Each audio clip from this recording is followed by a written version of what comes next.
আসসালামু আলাইকুম ভাই, বসে আছে জিনতপুর গাড়িটা কাজ করে লাগে। এই যে আমার লগে আছে মিস্ত্রি, গাড়িটা দেন কি আমরা খুললা লন্ড করে লাইছে, দেন কি আমরা ঘুরে গেড়ে স্ট্যান্ড দেখতে কি সমস্যা, চেক আপ করতেছে আর কি। ওই গেছে আমার গাড়ি ভালো, আরেকবার গাড়ি কাজ করতো, ওই টকো টকো বাড়ি মারতেছে। এই কি বাড়ি রে, ওই মায়ের কাটা আরেক বেড়া দিই বেটা, একটু ভিডিও উঠাইলাম। আমি মিস্ত্রি কই যেতেছে নো, দেন কি বাড়ি মারতেছে। বাইরে বুড়া ভাইঙ্গা ভাইঙ্গা নতুন নতুন মাল লাগাও। হ্যাঁ কাম হইতা ভাইঙ্গা ভাইঙ্গা নতুন নতুন মাল লাগাই দিব গালি। এই যে ভাইঙ্গা লাইছে, ভালো জিনিসটা ভাইঙ্গা লাইছে, আবার দেয় যাচ্ছে কি এটা। ওই যে চাকা চুকা খুইলা গাড়িটার অবস্থা খারাপ করে লেছে।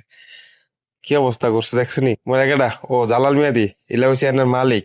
তাকে আলহামদুলিল্লাহ উনি খুব ভালো মনের মানুষ, দোয়া রইল ওনার জন্য। উফ, ঘুরতে ঘুরতে ক্লান্ত লেগে গেছে, এলে খারে রিল্যাক্স করতেছি, সেনাটা গাইমা গেছে গা।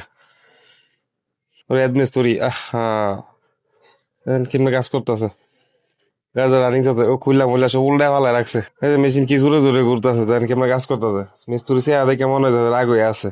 তা খুব ভালো, ছেলেটা খুব ভালো কাজ করে, ভালো। এই যে মিস্ত্রি ফিটিং ফাটিং দিয়ে লাগতেছে। তো সকলে ভালো থাকবেন, সালাম আলাইকুম।